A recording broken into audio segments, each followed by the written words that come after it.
This module, walking home to ourselves and finding our village. Nature runs in great streams of beauty. Beauty is everywhere. Because, of course, we too are nature, we are kin with all the beauty in the universe. When beauty first begins to shine up for us, we start recognizing beauty in everything, even in ourselves. A reminder from part 1, Into Me I See, we can and must become our own friend. Let's befriend ourselves. We have been lonely without ourselves. We can come home. We can stop running away from our beauty. There is no escape anyway. We meet ourselves in beauty. Beauty reveals itself in our heart and in the heart of everything. The more available we are to ourselves, the more beauty we see in life. To see how we might work, let's watch nature. She reveals her secrets with patient care over time. We can trust our nature, which is nature after all, and take our time. It is our nature to be evolutionary beings. We are great works in progress, and great things take time to develop, mature, and bear fruit. When I was a small child, I always woke early in the morning with the song of the first bird. I would feel an immediate thrill at the thought that a new day was beginning. What would it bring? Magic, I supposed. Somewhere around middle adolescence, I stopped waking up with joy. By the time I was in my mid-20s, I woke up reluctantly. And by the time I was 40, I found myself dragging. My morning refrain was, "Oh my God, not another day." Then I began to wake up to myself and life, and amazing things started happening. Going about my day, I'd hear a bird call out. I'd call back, "I hear you." Then I began to awaken with hope in the mornings. It came back a little each day until one day I found myself waking up with joyful anticipation of the new day. The morning birds were exultant, they were singing themselves awake, and so was I. When I moved to Hawaii, I discovered something else about the birds. Birds not only sing themselves awake at dawn, they also sing themselves to sleep at the dusk. The chorus isn't quite as boisterous as in the morning, but it's definitely symphonic. I loved discovering that. Then something even more surprising happened. For many years, I slept on a covered lanai with screens all around, like the summer sleeping porches of the hot and humid island where I grew up in Maryland. I woke up in the middle of the night, listening. I heard tiny warbling sounds in the trees outside my room. The birds were singing to themselves in their sleep. Why didn't I know these things about birds before now? I was so ensconced in a life that was not true that there was very little room for wonder at the beauty of life. Today I am available, and I don't want to miss anything. Again, a flicker had stayed alive until a way out found me. All through the journey, which still continues, I have remembered that birds begin singing before the dawn. Somewhere deep down, even in the darkest times of my life, I knew I would hear them again. Just saying that to you brings the tears of tenderness and gratitude to my eyes. As we persevere on this path, miracles will happen. All it takes is the passion to claim it all, every bit. To live with passion means to receive the gift that has been given to us. Please may we not hold back. May we adore our loved ones, and may we pursue our dreams with perseverance and passion. We can allow our horizons to expand and then allow them to expand again. We can remember that the present is the only time there is, that even a small beginning is enough to start us moving, that with passion and perseverance we can arrive at fulfillment. If we stay on course, not minding the 2 steps forward, 1 step backward nature of growth, we will continue to move forward. We're on our way. The goal is in the walking. Where are we going anyway? Only home to ourselves, where we have truly been all along. All that really changes is the way we see. It is natural for us to persevere through challenging times. We remind ourselves that if we keep our attention on the fulfillment of our dreams, success will blossom in its own time. Patience and reliance on our inner wisdom will carry us through. When we're challenged, we can remind ourselves to accept ourselves and life as they are, knowing that good comes from everything. If we want to move with grace and ease in life, we may find that it will be best to give gentle shape to our days.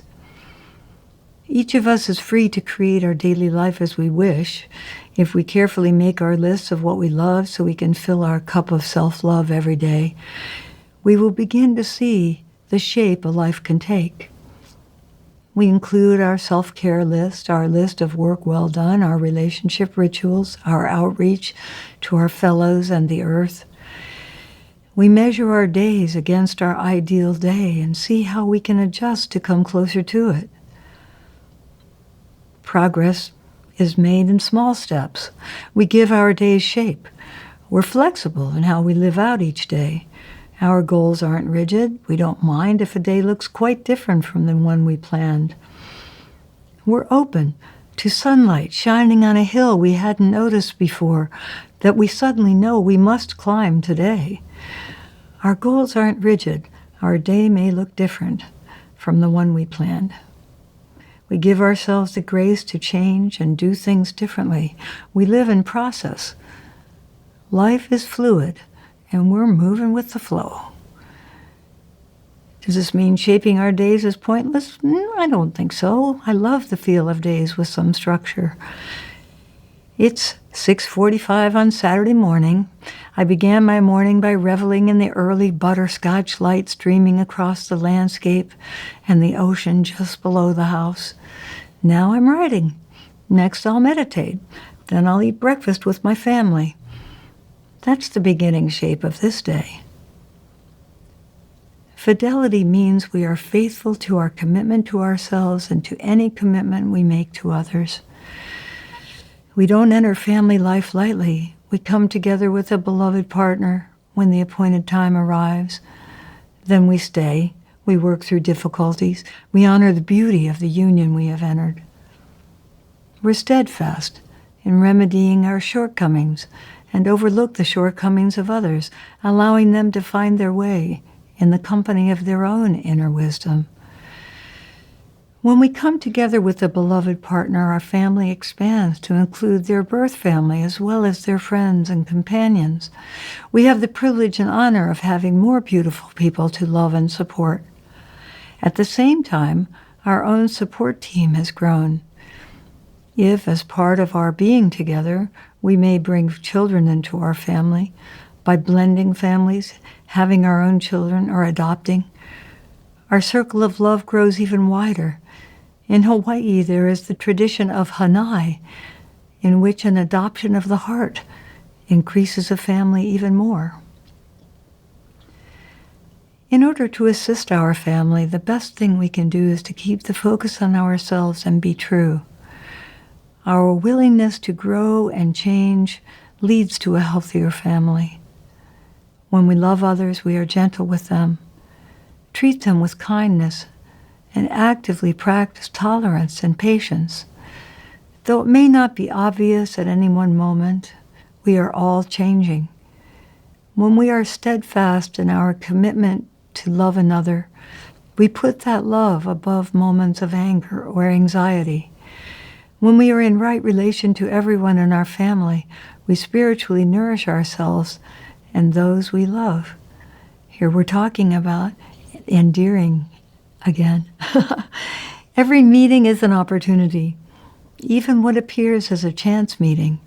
The ticket taker at the toll booth on the Golden Gate Bridge, the bank teller in a small Iowa town, the gas station attendant outside of Nashville, offers the magic of one heart meeting another.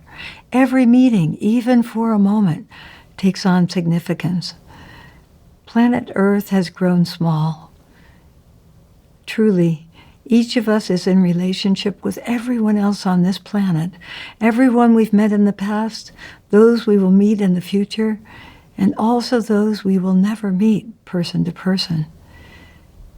It can be a sweet practice to think kind thoughts about everyone near and far.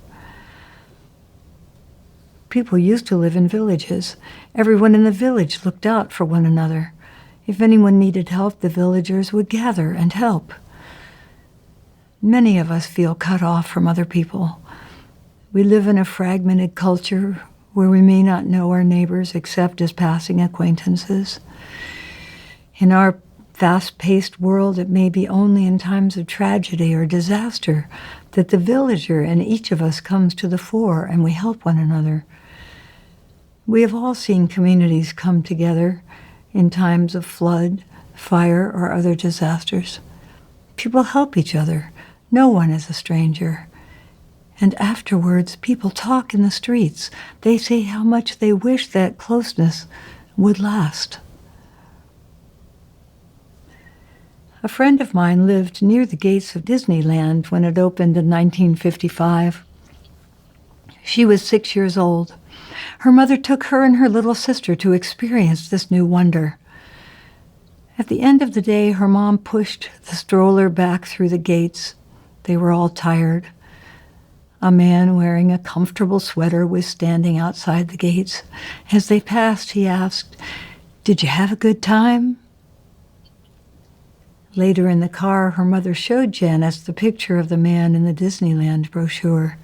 It had been Walt Disney standing there outside the gates. He was making sure everyone was all right. We do this for one another in a village. None of us is more important than any other. We show up for each other. We pay attention, and we care. We can surround ourselves with people who see us as we are and are also committed to living true to themselves. As we walk through life, we will add people to the constellation of stars that swirl around us and make our lives richer and more fun. A village is made up of all kinds of people, children and babies, grown-ups and elders. Everyone needs to feel at home in this life. Part of what we can do in life is to look out for one another. We can make the village available to everyone. It doesn't take much, and while we're looking out for others, it fills our cup. When we take care of ourselves well, we have energy left over to notice others and see how they're doing. Let's welcome everyone and see the value each person brings to make the village a lively, healthy place. In life, there are many people who can fill our human need for companionship. Many of us in the Western world are separated from our birth families by great distances. In America especially, we may move several times in a life. Companionship is a human need. Though our families are far away, we can still live in community. We can build a village around ourselves, even if we live in a city. Happily, we can make a family anywhere. Humans are social animals. Only a very few of us will be true recluses. The sweetness of being part of a community is great. Let's not forget, however, that our deepest intimacy remains with ourselves. When we come into relationship with a single beloved or with a community of like-minded friends and family, it is essential not to forget that we are each on our own journey. In the end, the only one we have to answer to in this life is our essential selves. They know where we're going. Let's take the time to listen in and go where we are led. We are all part of the human family, and to be fully who we may become, we can join with the whole of humanity. We can wish everyone well. We can have confidence in what is evolving on this planet, and we do our utmost to live in harmony with ourselves and thereby with everyone else.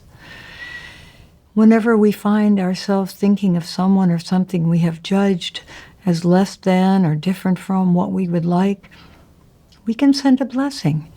It is what we can do. It is enough. We don't need to labor over what we can do for the planet. I believe that how we are meant to act in the outer sphere of life will be revealed to us in right time. Some of us will become activists. Some of us will become caregivers by our professions, in our families, or in our neighborhoods. Some of us will create works of art to uplift the human spirit. We each have gifts to give. They will be shown to us. We can relax in the confidence that what we are meant to give will be shown to us. The final module for this section will explore what it means to live abundantly in all areas of our lives.